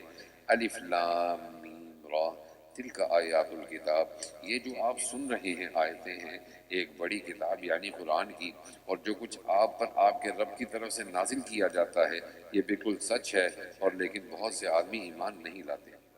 اللہ الذی رفع السماوات بغیر عمد ترونها، اللہ ایسا قادر ہے کہ اس نے آسمانوں کو بغیر ستون کے اونچا کھڑا کر دیا، چنانچہ تم ان آسمانوں کو اسی طرح دیکھ رہے ہو، پھر عرش پر قائم ہوا اور آفتاب اور ماہتاب کو کام میں لگا دیا، ہر ایک ایک وقت معین میں چلتا رہتا ہے۔ یدبر الامر یفصل الآیات لعلکم بلقاء ربکم توقنون، وہی اللہ ہر کام کی تدبیر کرتا ہے اور دلائل کو صاف صاف بیان کرتا ہے تاکہ تم اپنے رب کے پاس جانے کا یقین کر لو۔ وَهُوَ الَّذِي مَدَّ الْأَرْضَ، اور وہ ایسا ہے کہ اس نے زمین کو پھیلایا اور اس زمین میں پہاڑ اور نہریں پیدا کی، اور اس میں ہر قسم کے پھلوں سے دو دو قسم کے پیدا کیے، شب کی تاریکی سے دودھ کی روشنی کو چھپا دیتا ہے۔ ان امور مذکورہ میں سوچنے والوں کے سمجھنے کے واسطے توحید پر دلائل موجود ہیں۔ وفی الارض قطع متجاورات، اور زمین میں پاس پاس اور پھر مختلف قطعے ہیں، اور انگوروں کے باغ ہیں اور کھیتیاں ہیں اور کھجوریں ہیں، جن میں بعض تو ایسے ہیں کہ تنہ سے اوپر جا کر 2 تنے ہو جاتے ہیں، اور بعض میں 2 تنے نہیں ہوتے، سب کو ایک طرح ہی کا پانی دیا جاتا ہے، اور ہم ایک کو دوسرے پر پھلوں میں فوقیت دیتے ہیں۔ ان امور مذکورہ میں بھی سمجھداروں کے واسطے توحید کے دلائل موجود ہیں۔ وَإِن تَعْجَبْ فَعَجَبٌ، اور اے محمد اگر آپ کو تعجب ہو تو واقعی ان کا یہ قول تعجب کے لائق ہے کہ جب ہم خاک ہو گئے کیا پھر از سر نو قیامت کے روز پیدا ہوں گے؟ یہ وہ لوگ ہیں کہ انہوں نے اپنے رب کے ساتھ کفر کیا، اور ایسے لوگوں کی گردنوں میں دوزخ میں توق ڈالے جائیں گے، اور ایسے لوگ دوزخی ہیں اور وہ اس میں ہمیشہ رہیں گے۔ اور یہ لوگ عافیت کی میعاد ختم ہونے سے پہلے آپ سے مصیبت کے نزول کا تقاضا کرتے ہیں، حالانکہ ان سے پہلے اور کفار پر واقعات عقوبت گزر چکے ہیں، اور یہ بات بھی یقینی ہے کہ آپ کا رب لوگوں کی خطائیں باوجود ان کی بے جا حرکتوں کے معاف کر دیتا ہے۔ وَإِنَّ رَبَّكَ لَشَدِيدُ الْعِقَابِ، اور یہ بات بھی یقینی ہے کہ آپ کا رب سخت سزا دیتا ہے۔ اور یہ کفار یوں بھی کہتے ہیں کہ ان پر خاص معجزہ جو ہم چاہتے ہیں کیوں نہیں نازل کیا گیا، حالانکہ آپ صرف ڈرانے والے نبی ہیں اور ہر قوم کے لیے ہادی ہوتے چلے آئے ہیں۔ اللہ یعلم ما تحمل، اللہ تعالیٰ کو سب خبر رہتی ہے جو کچھ کسی عورت کو حمل رہتا ہے اور جو کچھ رحم میں کمی بیشی ہوتی ہے۔ وکل شیء عنده بمقدار، اور ہر شے اللہ کے نزدیک ایک خاص انداز سے مقرر ہے۔ عالم الغیب والشہادت الکبیر المتعال، وہ تمام پوشیدہ اور ظاہر چیزوں کا جاننے والا ہے، سب سے بڑا اور عالی شان ہے۔ سواء منکم من اسر القول، تم میں سے جو شخص کوئی بات چپکے سے کہے اور جو پکار کر کہے، اور جو شخص رات میں کہے چھپ جائے، اور جو دن میں چلے پھرے، یہ سب خدا کے علم میں برابر ہیں۔ لہو معقبات من بین، اب اس آیت میں اللہ تعالیٰ فرما رہے ہیں کہ ہم نے انسان کی حفاظت کے لیے فرشتے مقرر کیے ہوئے جو ان کی حفاظت کرتے ہیں، اور وہ فرشتے اتنی تعداد میں ہیں کہ ان کی ڈیوٹیاں لگی ہوئی ہیں، وہ آتے جاتے رہتے ہیں۔ ہاں، اللہ کو اس انسان کی تکلیف پہنچانا منظور ہو تو پھر وہ فرشتے اپنی ڈیوٹی سے ہٹ جاتے ہیں۔ اسی کا اللہ تعالیٰ ذکر فرما رہے ہیں، ہر شخص کی حفاظت کے لیے کچھ فرشتے مقرر ہیں جن کی بدلی ہوتی رہتی ہے، کچھ اس کے آگے اور کچھ اس کے پیچھے، کہ وہ بحکم خدا اس کی حفاظت کرتے ہیں۔ واقعی اللہ تعالیٰ کسی قوم کی اچھی حالت میں تغیر نہیں کرتا جب تک وہ لوگ خود اپنی صلاحیت کی حالت کو نہیں بدل دیتے۔ ان اللہ لا یغیر ما بقوم حتی یغیروا ما بانفسہم واذا اراد اللہ، اور جب اللہ تعالیٰ کسی قوم پر مصیبت ڈالنا تجویز کر لیتا ہے تو پھر اس کے ہٹنے کی کوئی صورت ہی نہیں، اور کوئی خدا کے سوا ان کا مددگار نہیں رہتا۔ وہ ایسا ہے کہ تم کو بجلی دکھلاتا ہے جس سے ڈر بھی ہوتا ہے اور امید بھی ہوتی ہے، اور وہ بادلوں کو بھی بلند کرتا ہے جو پانی سے بھرے ہوتے ہیں۔ وَيُسَبِّحُ الرَّعْدُ بِحَمْدِهِ، اب یہ وہ رعد ہے جس کا ذکر، جس کے نام سے یہ صورت ہے۔ یہ جب گرج چمک کے ساتھ بجتی ہے تو اللہ فرماتے ہیں کہ یہ آوازیں اور یہ بادل اور یہ آسمان بھی ہر وقت اللہ کی تسبیحات ہی کو بیان کر رہے ہوتے ہیں، کیونکہ کائنات کی ہر چیز قرآن کے اندر موجود ہے کہ وہ اللہ کا ذکر اور تسبیح کرتی رہتی ہے۔ اور رعد یعنی فرشتہ اس کی تعریف کے ساتھ اس کی پاکی بیان کرتا ہے، اور دوسرے فرشتے بھی اس کے خوف سے تسبیح اور تحمید کرتے ہیں، اور وہ بجلیاں بھیجتا ہے، پھر جس پر چاہے گرا دیتا ہے، اور وہ لوگ اللہ کے باب میں جھگڑتے ہیں، حالانکہ وہ بڑا شدید القوت ہے۔ سچا پکارنا اسی کے لیے خاص ہے۔ لہو دعوت الحق، اور خدا کے سوا جن کو یہ لوگ پکارتے ہیں وہ ان کی درخواست کو اس سے زیادہ منظور نہیں کر سکتے جتنا پانی اس شخص کی درخواست میں منظور کرتا ہے جو اپنے دونوں ہاتھ پانی کی طرف پھیلائے ہوئے ہوتا تاکہ وہ اس کے منہ تک آڑ کر آ جائے، اور وہ از خود اس کے منہ تک آنے والا نہیں۔ اور کافروں کا ان معبودان باطلہ سے درخواست کرنا بحث بے اثر ہے۔ اب یہ سجدے کی آیت ہے، اس کا ترجمہ سننے کے بعد پھر سجدہ کر لیجئے گا۔ اس آیت میں اللہ تعالیٰ فرما رہے ہیں سجدہ کرنے سے مراد یہ ہے کہ اللہ تعالیٰ کے احکام کے آگے سر کو جھکانا۔ اللہ تعالیٰ کے احکام، اور جو کافر لوگ ہیں ان کی مجبوری ہے کہ وہ اللہ کے ان احکامات کے آگے کیا کریں، اپنے سروں کو جھکائیں، اور اللہ ہی کے سامنے سب سر خم کیے جائیں، جتنے آسمانوں میں ہیں اور جتنے زمین میں ہیں، خوشی سے اور مجبوری سے، اور ان کے سائے بھی صبح اور شام کے وقتوں میں۔ آپ کہیے کہ آسمانوں اور زمین کا پروردگار کون ہے؟ آپ ہی کہہ دیجئے کہ اللہ ہے۔ پھر آپ یہ کہیے کہ کیا پھر بھی تم نے خدا کے سوا دوسرے مددگار قرار دے رکھے ہیں جو خود اپنی ذات کے نفع اور نقصان کا بھی اختیار نہیں رکھتے؟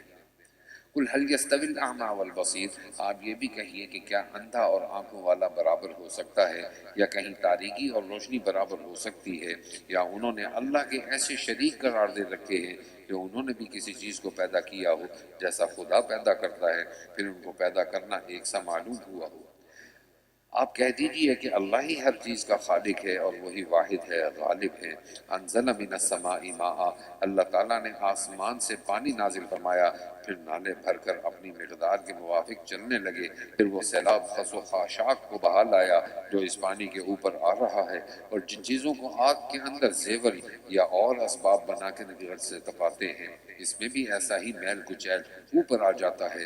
اللہ تعالیٰ حق یعنی ایمان وغیرہ اور باطل یعنی کفر وغیرہ کی اسی طرح کی مثال بیان کرتا ہے۔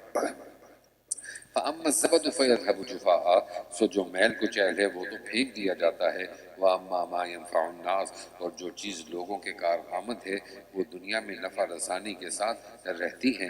كَذَلِكَ يَضْرِبُ اللَّهُ الْأَمْثَالَ، اللہ تعالیٰ اسی طرح ہر ضروری مضمون میں مثالیں بیان کیا کرتے ہیں۔ جن لوگوں نے اپنے رب کا کہنا مان لیا ان کے واسطے اچھا بدلہ ہے، اور جن لوگوں نے اس کا کہنا نہ مانا ان کے پاس اگر تمام دنیا بھر کی چیزیں موجود ہوں اور بلکہ اس کے ساتھ اسی کے برابر اور بھی ہوں تو وہ سب اپنی رہائی کے لیے دے ڈالیں۔ ان لوگوں کا سخت حساب ہوگا اور ان کا ٹھکانہ دوزخ ہے اور وہ بری قرار گاہ ہے۔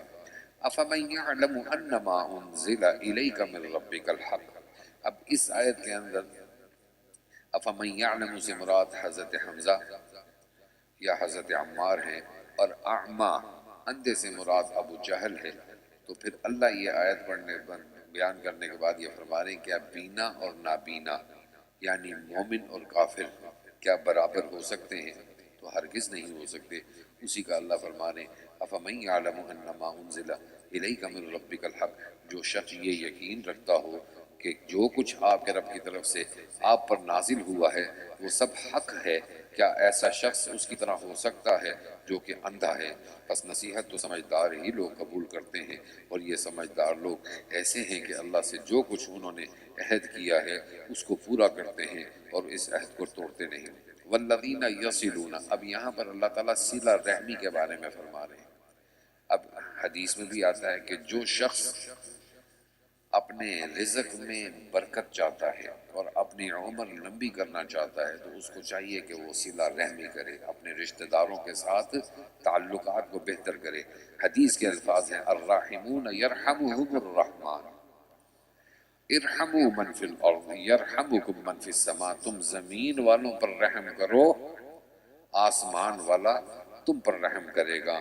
اللہ فرما رہے ہیں اور یہ ایسے ہیں کہ اللہ نے جن علاقوں کے قائم رکھنے کا حکم کیا ہے ان کو قائم رکھتے ہیں اور اپنے رب سے ڈرتے ہیں اور سخت عذاب کا اندیشہ رکھتے ہیں۔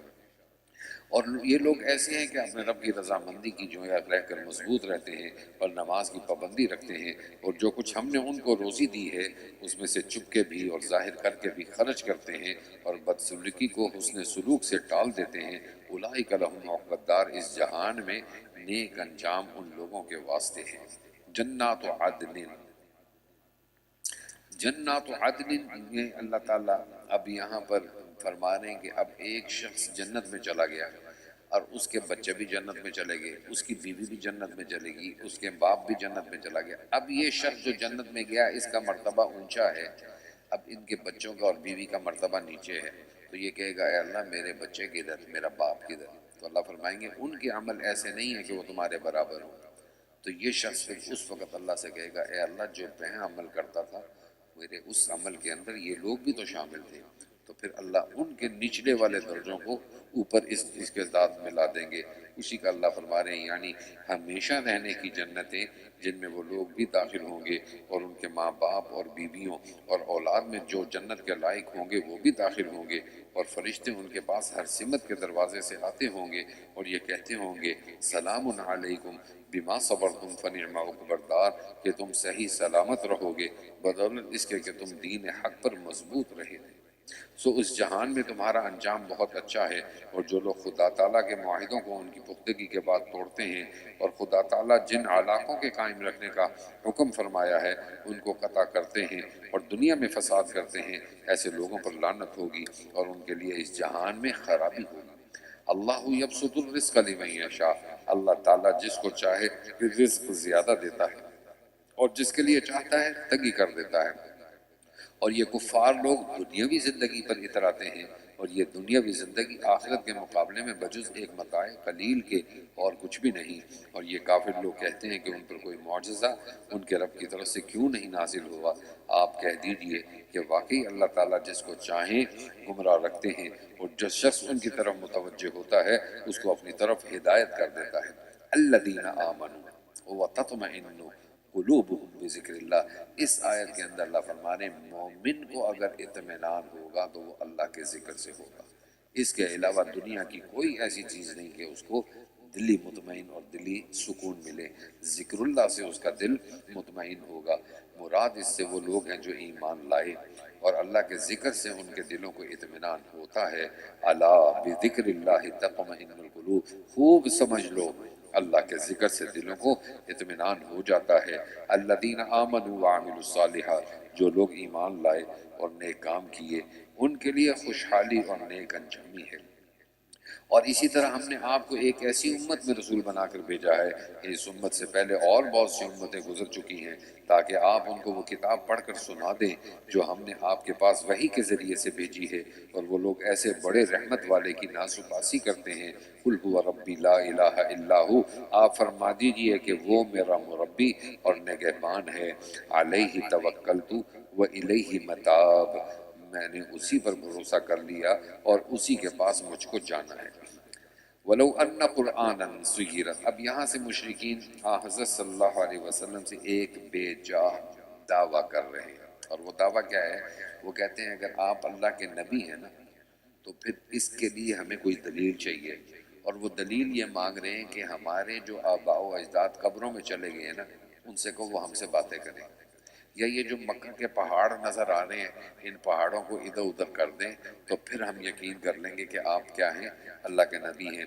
اللہ فرما رہے ہیں اگر کوئی ایسا قرآن ہوتا جس کے ذریعے سے پہاڑ اپنی جگہ سے ہٹا دیے جاتے، یا اس کے ذریعے سے زمین جلدی جلدی طے ہو جاتی، یا اس کے ذریعے سے مردوں کے ساتھ کسی کو باتیں کرا دی جاتی، تب بھی یہ لوگ ایمان نہ لاتے، بلکہ سارا اختیار خاص اللہ ہی کو ہے۔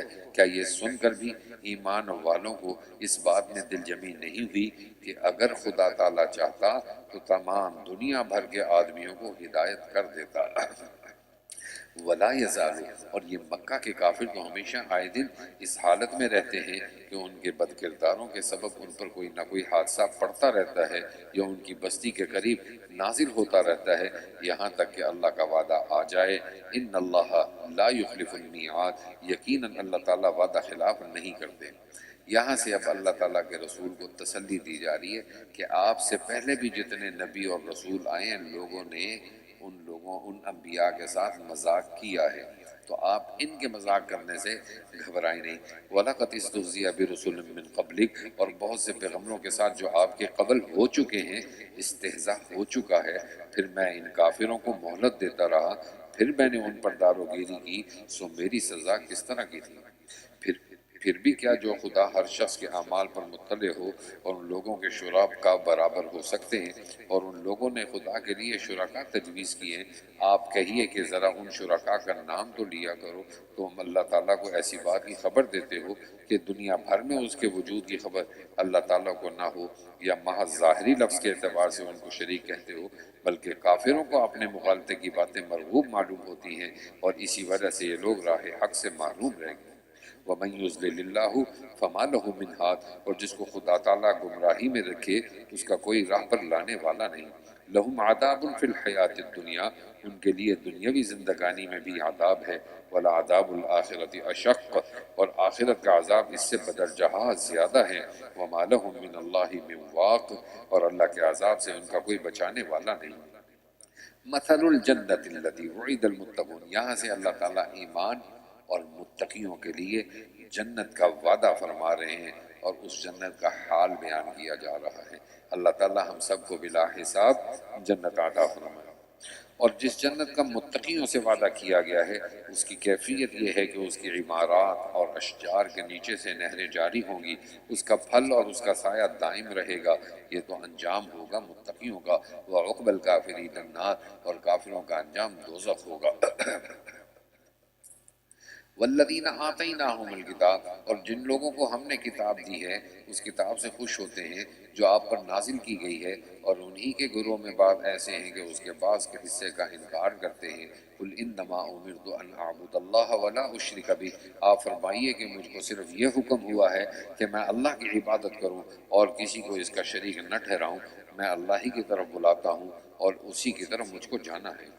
وَكَذَلِكَ أَنزَلْنَاهُ حُكْمًا عَرَبِيًّا، اور اسی طرح ہم نے اس کو اس طور پر نازل کیا کہ وہ ایک خاص حکم ہے عربی زبان میں، اور اگر آپ بفرض محال ان کے نفسانی خیالات کا اتباع کرنے لگیں بات اس کے آپ کے پاس علم صحیح پہنچ چکا ہے، تو اللہ کے مقابلے میں نہ کوئی آپ کا مددگار ہوگا اور نہ کوئی بچانے والا۔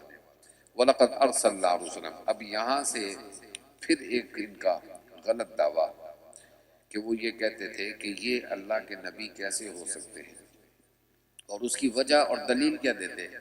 کہتے ہیں ان کی تو بہت بیویاں ہیں اور ان کے اولاد ہیں، اگر یہ اللہ کے نبی ہیں تو ان کی تو بیویاں نہیں ہونی چاہیے، ان کو تو فرشتوں کی طرح ہونا چاہیے۔ اللہ ان کی اس بات کو یہاں پر رد فرما رہے ہیں، اور ہم نے یقیناً آپ سے پہلے بہت سے رسول بھیجے اور ہم نے ان کو بیویاں اور بچے بھی دیے، اور کسی پیغمبر کے اختیار میں یہ امر نہیں کہ ایک آیت بھی بغیر خدا کے حکم کے لا سکیں۔ ہر زمانے کے مناسب خاص خاص احکام ہوتے ہیں، خدا تعالیٰ ہی جس کو حکم چاہیں موقوف کر دیتے ہیں اور جس کو حکم کو چاہیں قائم رکھتے ہیں۔ وَعِندَهُ أُمُّ الْكِتَاب، اور اصل کتاب انہی کے پاس ہے۔ اور جس بات کا ہم ان سے وعدہ کر رہے ہیں اس میں بعض واقعہ اگر ہم آپ کو دکھا دیں، خواہ ہم آپ کو وفات دے دیں، بس آپ کے ذمے تو صرف احکام کا پہنچا دینا ہے اور داروگیری کرنا تو ہمارا کام ہے۔ اَوَلَمْ يَرَوْا أَنَّا نَأْتِي الْأَرْضَ، کیا اس امر کو نہیں دیکھ رہے کہ ہم زمین کو ہر چہار طرف سے برابر کم کرتے چلے آتے ہیں، اور اللہ جو چاہتا ہے حکم کرتا ہے، اس کے حکم کو کوئی ہٹانے والا نہیں۔ وَهُوَ سَرِيعُ الْحِسَاب، اور وہ بڑی جلدی حساب لینے والا ہے۔ اور ان سے پہلے جو کافر لوگ ہو چکے انہوں نے تدبیر کی، سو اصل تدبیر تو خدا ہی کی ہے، اس کو سب خبر رہتی ہے جو شخص جو کچھ بھی کرتا ہے، اور ان کفار کو ابھی معلوم ہوا جاتا ہے کہ اس عالم میں نیک انجامی کس کے حصے میں ہے۔ اور یہ کافر لوگ یوں کہہ رہے ہیں کہ نعوذ باللہ لست مرسلا، آپ پیغمبر نہیں، قل کفا باللہ شہیدا بینی و بینکم، آپ فرما دیجئے کہ میرے اور تمہارے درمیان میری نبوت پر اللہ تعالیٰ اور وہ شخص جس کے پاس کتاب یعنی آسمانی کا علم ہے کافی گواہ ہے۔ سورہ ابراہیم مکہ میں نازل ہوئی، 52 آیتیں ہیں اور 7 رکوع ہیں۔ کیونکہ عرب کے مشرکین حضرت ابراہیم کو مانتے تھے، اس لیے اس سورت کے آخر سے پہلے رکوع میں حضرت ابراہیم کی ایک دعا ہے، اس دعا کا ذکر، اور خانہ کعبہ کی تعمیر اس کا ذکر، پھر بڑھاپے میں حضرت ابراہیم کو اولاد حضرت اسحاق اور حضرت اسماعیل کا دینا اس کا تفصیلی ذکر ہے۔ ترجمہ دیکھ لیجئے۔ شروع کرتا ہوں اللہ کے نام سے جو نہایت مہربان بڑے رحم والے ہیں۔ الف لام را، کتاب انزلناہ الیک لتخرج الناس من الظلمات الی النور، یہ قرآن ایک کتاب ہے جس کو ہم نے آپ پر نازل فرمایا ہے تاکہ آپ تمام لوگوں کو ان کے پروردگار کے حکم سے تاریکیوں سے روشنی کی طرف یعنی خدائے غالب ستودہ صفات کی راہ کی طرف لائیں۔ اللہ الذی لہ ما فی السماوات، وہ ایسا خدا ہے کہ اسی کی ملک ہے جو کچھ کے آسمانوں میں ہے اور جو کچھ زمین میں ہے، اور بڑی خرابی یعنی بڑا سخت عذاب ہے ان کافروں کو جو دنیاوی زندگی کو آخرت پر ترجیح دیتے ہیں اور بلکہ اللہ کی راہ سے روکتے ہیں اور اس میں کجی یعنی شبہات کے متلاشی رہتے ہیں، ایسے لوگ بڑی دوری کی گمراہی میں ہیں۔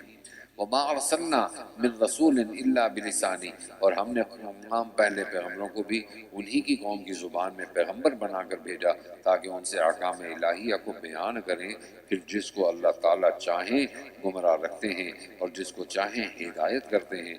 وہو العزیز الحکیم، اور وہی سب امور پر غالب ہے اور حکمت والا ہے۔ یہاں سے حضرت موسیٰ کا قصہ بیان کیا جا رہا ہے۔ وَلَقَدْ أَرْسَلْنَا مُوسَىٰ بِآيَاتِنَا، اور ہم نے موسیٰ علیہ السلام کو اپنی نشانیاں دے کر بھیجا کہ اپنی قوم کو کفر کی تاریکیوں سے ایمان کی روشنی کی طرف لاؤ اور ان کو اللہ تعالیٰ کے معاملات یاد دلاؤ۔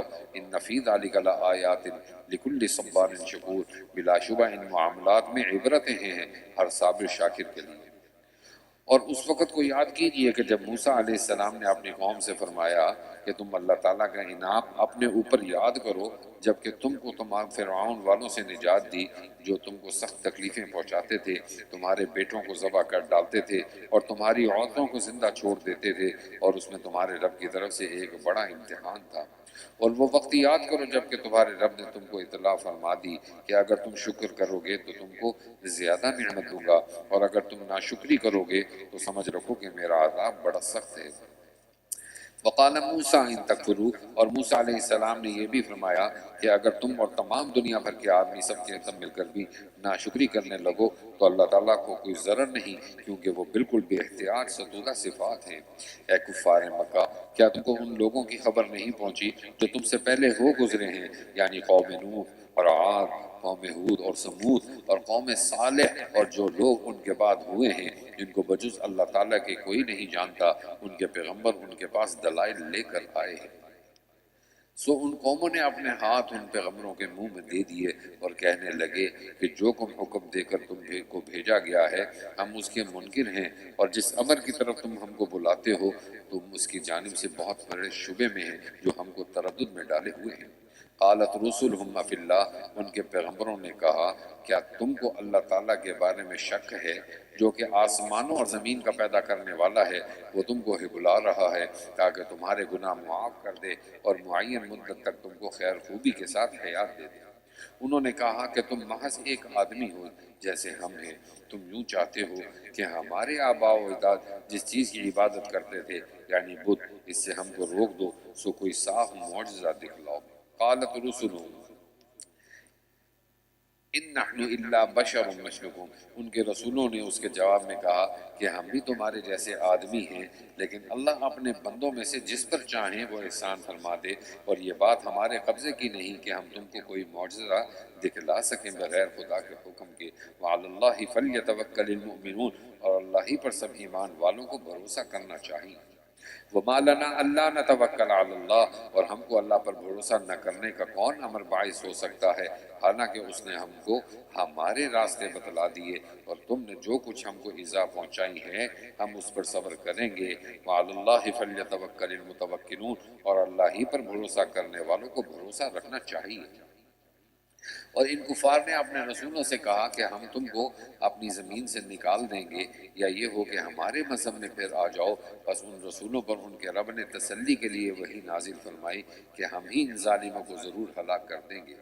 وَلَنُسْكِنَنَّكُمُ الْأَرْضَ، اور ان کے ہلاک کرنے کے بعد تم کو اس سرزمین میں آباد رکھیں گے، اور یہ ہر اس شخص کے لیے عام ہے جو میرے روبرو کھڑے ہونے والا ہے اور ڈرے اور میری وعید سے ڈرے۔ وَاسْتَفْتَحُوا وَخَابَ كُلُّ جَبَّارٍ عَنِيدٍ، اور کفار فیصلہ چاہنے لگے اور جتنے سرکش اور ضدی لوگ تھے وہ سب بے مراد ہوئے۔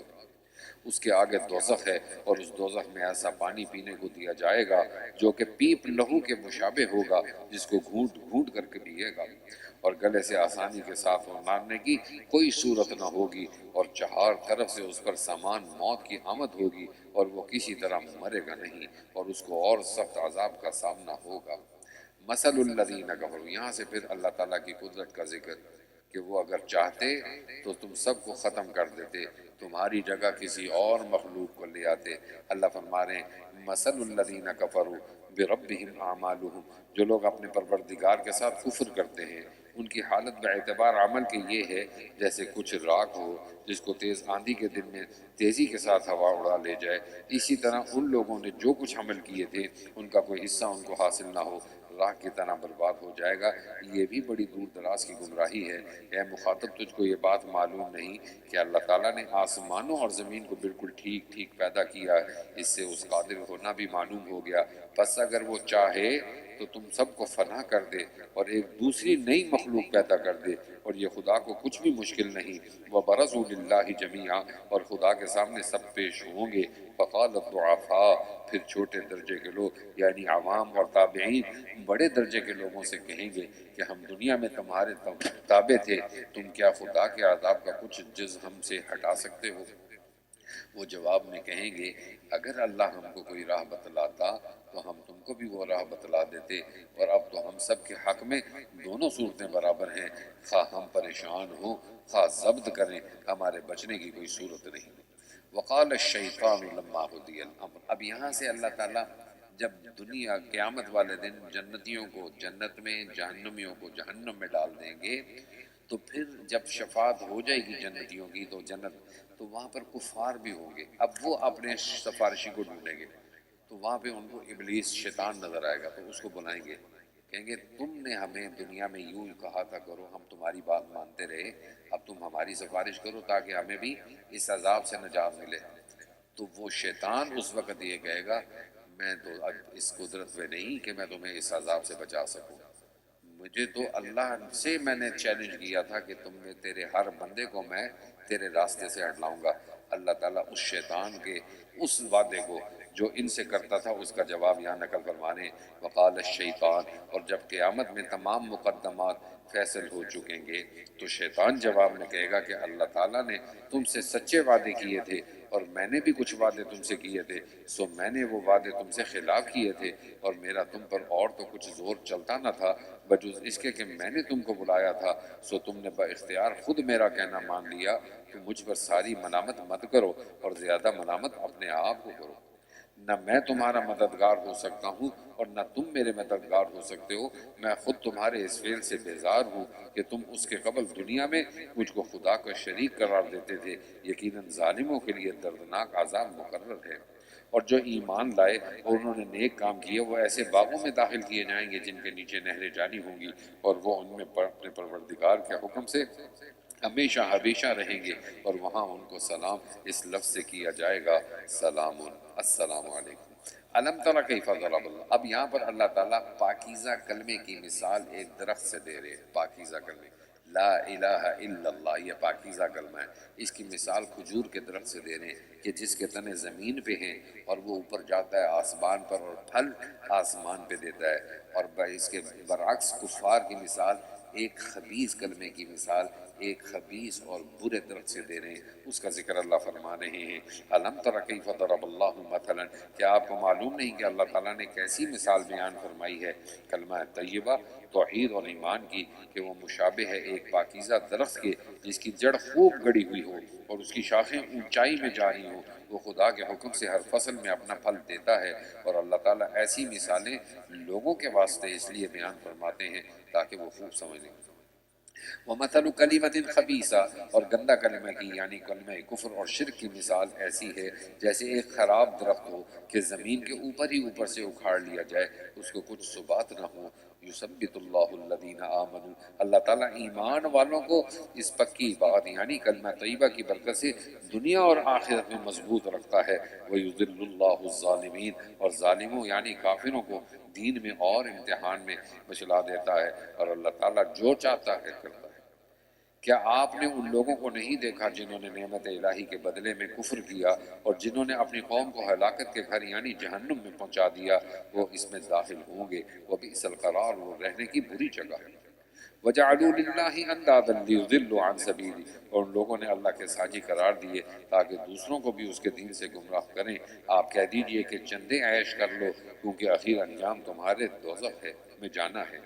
جو میرے خالص ایمان والے بندے ہیں ان سے کہہ دیجئے کہ وہ نماز کی پابندی رکھیں اور ہم نے جو کچھ ان کو دیا ہے اس میں سے پوشیدہ اور آشکارا خرچ کیا کریں ایسے دن کے آنے سے پہلے پہلے جس میں نہ خرید و فروخت ہوگی اور نہ دوستو ہوگی.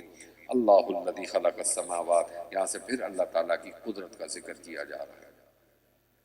اللہ ایسا ہے جس نے آسمانوں کو اور زمین کو پیدا کیا اور آسمان سے پانی یعنی میਂہ برسایا، پھر اس پانی سے پھلوں کی قسم سے تمہارے لیے رزق پیدا کیا اور تمہارے نفع کے واسطے کشتی اور جہاز کو مسخر بنایا کہ وہ خدا کے حکم اور قدرت سے دریا میں چلے، اور تمہارے نفع کے واسطے نہروں کو اپنی قدرت کا مسخر بنایا، اور تمہارے نفع کے واسطے سورج اور چاند کو اپنی قدرت کا مسخر بنایا جو ہمیشہ چلنے ہی میں رہتے، اور تمہارے نفع کے واسطے رات اور دن کو اپنی قدرت کا مسخر بنایا، اور جو چیز تم نے مانگی تم کو ہر چیز دی. اور اللہ تعالیٰ کی نعمتیں اگر ان کو شمار کرنے لگو تو شمار میں نہیں لا سکتے، مگر سچ یہ ہے کہ آدمی بہت ہی بے انصاف بڑا ہی ناشکرا ہے.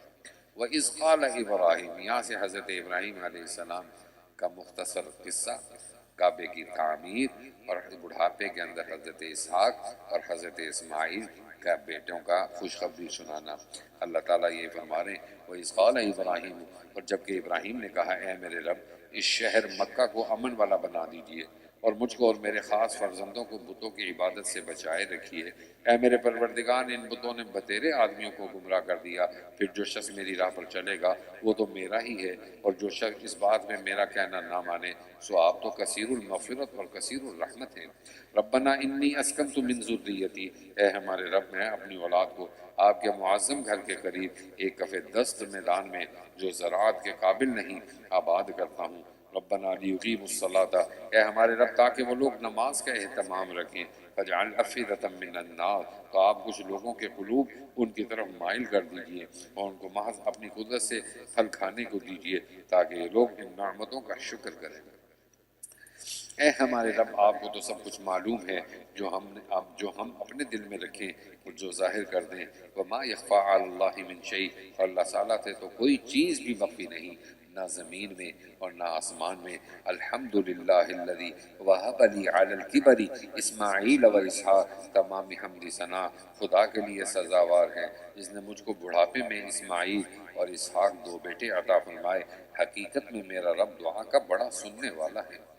رب اجعلنی مقیم الصلاۃ ومن ذریتی، اے میرے رب مجھ کو بھی نماز کا خاص اہتمام رکھنے والا رکھیے اور میری اولاد میں بھی بعضوں کو ہمارے رب اور میری یہ دعا قبول کیجیے۔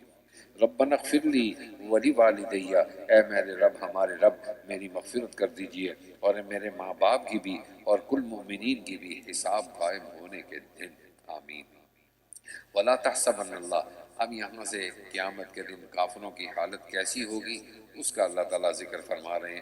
پر اے مخاطب جو کچھ یہ ظالم کافر لوگ کر رہے ہیں اس سے خدائے تعالیٰ کو بے خبر مت سمجھو، کیونکہ ان کو صرف اس روز تک مہلت دے رکھی ہے جس میں ان لوگوں کی نگاہیں پھٹی رہ جائیں گی، دوڑتے ہوں گے، اپنے سر اوپر اٹھا رکھے ہوں گے اور ان کی نظر ان کی طرف ہٹ کر نہ آئے گی اور ان کے دل بالکل بدحواس ہوں گے۔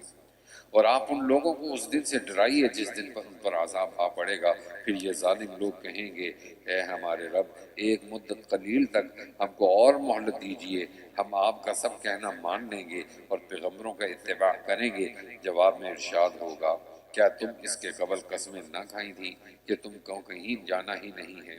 وَسَكَنْتُمْ، حالانکہ تم ان پہلے لوگوں کے رہنے کی جگہوں میں رہتے تھے جنہوں نے اپنی ذات کا نقصان کیا تھا، اور تم کو یہ بھی معلوم ہو گیا تھا کہ ہم نے ان کے ساتھ کیسا معاملہ کیا تھا، اور ہم نے تم سے مثالیں بیان کی۔ وَقَدْ مَكَرُوا مَكْرَهُمْ وَعِندَ اللَّهِ مَكْرُهُمْ، اور ان لوگوں نے اپنی سی بہت سی بڑی بڑی تدبیریں کی تھیں اور ان کی تدبیریں اللہ کے سامنے تھیں، اور واقعی ان کی تدبیریں ایسی تھیں کہ ان سے پہاڑ بھی ٹل جائے مگر سب گاؤ خود ہو۔ پس اللہ تعالیٰ کو اپنے رسولوں سے وعدہ خلافی کرنے والا نہ سمجھنا، بے شک اللہ تعالیٰ بڑا زبردست اور پورا بدلہ لینے والا ہے۔ یوم تبدل الارض غیر الارض، اور جس روز دوسری زمین بدل دی جائے گی، اس زمین کے علاوہ اور آسمان بھی اور سب کے سب ایک زبردست اللہ کے روبرو پیش ہوں گے۔ اس پر ایک حدیث ہے کہ حضرت عائشہ نے پوچھا اے اللہ کے رسول جس دن یہ زمین بدل دی جائے گی تو پھر اس وقت لوگ کہاں ہوں گے جب یہ زمین نہیں ہوگی؟ تو جواب دیا پل صراط پہ، اس وقت لوگ پل صراط سے گزر رہے ہوں گے۔ یوم تبدل الارض غیر الارض، جس روز دوسری زمین بدل دی جائے گی، اس زمین کے علاوہ اور آسمان بھی اور سب کے سب ایک زبردست اللہ کے روبرو پیش ہوں گے، اور تم مجرموں یعنی کافروں کو زنجیروں میں جکڑے ہوئے دیکھے گا۔ سرابیلہم من قطران، اور ان کے کرتے قطران کے ہوں گے اور آگ ان کے چہروں پر لپٹی ہوگی۔ لیجزی اللہ کل نفس ما کسبت، تاکہ اللہ تعالیٰ ہر مجرم شخص کو اس کے کیے کی سزا دے دے۔ ان اللہ سریع الحساب، یقیناً اللہ تعالیٰ بڑی جلدی حساب لینے والا ہے۔ ھذا بلاغ للناس، یہ قرآن لوگوں کے لیے احکام کا پہنچانا ہے، اور تاکہ اس کے ذریعے سے عذاب سے ڈرائے جائیں اور تاکہ اس بات کا یقین کر لیں وہی ایک معبود برحق ہے، اور تاکہ دانش مند لوگ نصیحت حاصل کریں۔ وآخر دعوانا ان الحمد للہ رب العالمین۔ اللہم لک الحمد کلہ ولک الشکر کلہ وإلیک یرجع الامر کلہ۔ اللہ لا الہ الا هو الحی القیوم وعنت الوجوہ للحی القیوم وإلہکم الہ واحد لا الہ الا هو الرحمن الرحیم اللہم اعنا علی ذکرک و شکرک و حسن عبادتک اللہم احسن عاقبتنا فی الامور کلها واجرنا من خزي الدنیا وعذاب الآخرہ رب اغفر وارحم وانت خیر الراحمین رب اغفر وارحم وانت خیر الراحمین وصلی اللہ تبارک و تعالی